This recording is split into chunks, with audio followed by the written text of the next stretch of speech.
como um ator precisa do público, como um escritor precisa do leitor. Que quem complementa... Então, o futebol traz essa questão de respeito por quem está do outro lado também, seja do outro lado de uma outra opinião, sim, ou do outro lado de um time. Não, e no jogo democrático, isso é interessante falar agora, porque nós estamos vivendo um momento eleitoral, né? Você precisa da oposição. Sim. Você tem que ter oposição. Aliás, isso falta no Brasil, né? Precisa ter oposição, porque o jogo só pode ser bem jogado se você tem esse diálogo, né? Como dois tenistas, né? Uma bola, que é o argumento, que passa de um lado para o outro. Se o argumento for muito bom, o cara que jogou a bola faz o ponto. Se não for muito bom, é rebatido e o outro pode fazer um ponto. Então, e o adversário, quer dizer, e a vitória e a derrota, esse é um outro ponto importante também, quando a gente tem, quer dizer, essas expressões que são democráticas, reais, que são autênticas, elas devem enriquecer os outros. Aqueles que são aqueles para os quais o oponente, o auditório, a audiência, né? Porque tem expressões, não é, que matam, né? Se eu tirar uma metralhadora, estão me expressando, não é? Matam, destroem. Então, quer dizer, eu tenho a impressão que uma das coisas mais assim delicadas e respeitáveis no artista, não é? De qualquer ramo, qualquer gênero, de qualquer gênero das artes, é justamente você encontrar um equilíbrio, né, entre essa liberdade e uma igualdade, quer dizer, uma calibragem, né, em que medida você vai se expressar, que assuntos você vai usar, como que você vai falar desses assuntos. Tu te preocupas com isso, Marina? Em achar esse limite? Se você tem os textos que tu escreves? Tem que ter sempre essa preocupação, né? Que você está fazendo aquilo para alguém e que você vai gerar coisas a partir daquilo ali. Informações, opiniões, posturas, até comportamentos, às vezes, você vai influenciar, né? E aí é muito diferente quando eu escrevo um livro e quando eu escrevo uma peça de teatro, porque... São públicos diferentes. Chega de forma diferente, né, aos espectadores. Então a forma de conduzir também tem que ser... outra, é bem diferente. O texto pode ter uma livre interpretação, o teatro a interpretação já vem muito do que o ator porque passa muito pelo ator, pelo diretor, pela direção de arte, ele já cria um conceito mais, né? O livro é mais... É o que eu disse, claro que vai ter variações, mas é mais do que eu disse para quem está lendo, assim. Agora, Roberto, o que eu disse... És um colunista de jornal, a Marina é uma dramaturga, escreve. As pessoas têm se censurado muito nessa nossa realidade de uma sociedade de como é que chama? De processos por danos morais. As pessoas em geral. O senhor, eu acho que não, eu tenho certeza que não, inclusive. Mas o senhor percebe isso? Não, isso faz parte, quer dizer... Uma realidade de processos de pessoas se autocensurando? É uma excelente pergunta, quer dizer, quando você... Numa democracia, que eu chamo de democracia liberal, porque ela é uma democracia baseada na competição, na capacidade do indivíduo se expressar, quer dizer, ter um projeto livre, se expressar livremente, sem pensar em dinheiro, pode até pensar também, ou pensando em dinheiro, ou sem pensar em dinheiro, ou pensando em poder político e sem pensar em poder. Não está fazendo aquilo a serviço de uma outra pessoa, mas está obedecendo alguma coisa que é dela.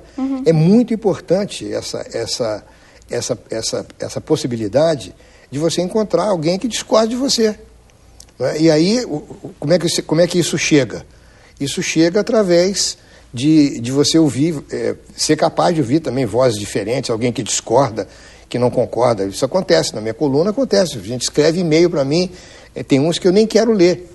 Outro dia eu deletei um, porque eu não vou me envenenar, entendeu? Eu não vou ler. Quando é uma coisa interessante, eu até respondo. Já respondi a vários e-mails, mas também as minhas colunas não são... Elas não são tão ferinas assim. Não despertam tanto interesse. Não, elas despertam interesse. Não tem. Mas elas não seriam muito capazes... velho. Mas eu não estou muito velho para ter ilusão. Elas não seriam capazes de gerar um processo por danos morais porque elas não são tão ferinas e a ponto de denegrir a imagem. Não, isso é uma coisa que me preocupa muito. Então. Quer dizer, primeiro, eu não sou jornalista, né? Eu escrevo como antropólogo, então eu tenho uma visão de mundo. que me foi dada por uma profissão que eu exerço, ainda continuo exercendo, embora alguns colegas digam que não, mas enfim, eu continuo exercendo. Então, eu tenho a preocupação de realmente, eu tenho muito cuidado com as coisas que eu escrevo no Globo e no Estadão. Sim. São 2 jornais, me orgulho muito, né? Dois jornais maravilhosos. São os 2 jornais, para mim, os mais importantes.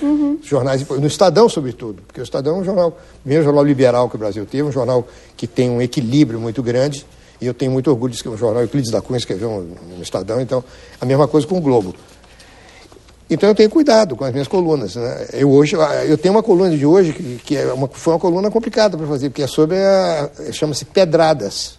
Sobre o que sobre essa moça iraniana que vai ser apedrejada. E a pergunta que eu faço para reflexão é a seguinte: e fuzilar, matar com química, enforcar, é mais humano do que apedrejar? Essa pergunta que eu abro a coluna com isso. Tem uma maneira mais humana de você matar uma pessoa, de uma coletividade, condenar uma pessoa à morte? Né? E aí eu faço uma outra pergunta que é pior ainda. Se Deus deu a vida e só Deus pode tirar, né? Precisa não esquecer que Deus também manda matar, né? É verdade. Essa é mais dolorosa, é mais complicada. Deus também manda matar. E ele manda matar os inimigos dele com a mesma serenidade que ele abençoa os seus seguidores. Então, essa é a minha coluna de hoje. Né? E as pedradas que a gente tem levado. A pedrada que eu maior da semana que passou, não dessa, mas da outra, foi você descobrir que os juízes condenados foram aposentados com 25 mil paus por mês, que era tudo que eu queria, né? era ser condenado a uma aposentadoria dessa, que no Brasil é uma brincadeira de criança, né? É um Estado que aristocratiza, ele não está a serviço da sociedade, né? A sociedade é que está servindo ao Estado, pagando imposto, etc. Tudo isso que a gente faz. Né? É verdade. É por aí. Então vamos fazer uma paradinha aqui nessa nossa ótima conversa. Daqui a pouquinho o Estúdio 36 está de volta. Roberto da Mata continua aqui. Continuam aqui a atriz Raquel Stipp. Continua aqui também a atriz e dramaturga Marina Monteiro. E um dos diretores do Festival de Dança de Florianópolis, Prêmio Desterro, Carlos Eduardo de Andrade. É só uma parada bem rapidinha. Logo o Estúdio 36 está de volta.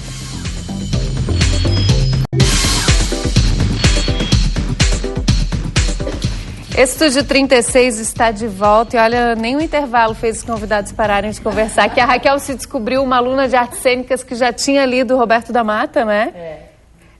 Durante a faculdade. Muito bom, muito legal estar aqui com ele hoje, um prazer. Deixa eu conversar com vocês, meninas, sobre o espetáculo. Primeiro sobre Eu, Você, Ela e a Mãe. Do que fala o espetáculo, esse monólogo? Eu falo? Pode falar. Fala, então. É que eu tô aqui com a autora. A autora do texto. Então, o espetáculo fala de uma mulher.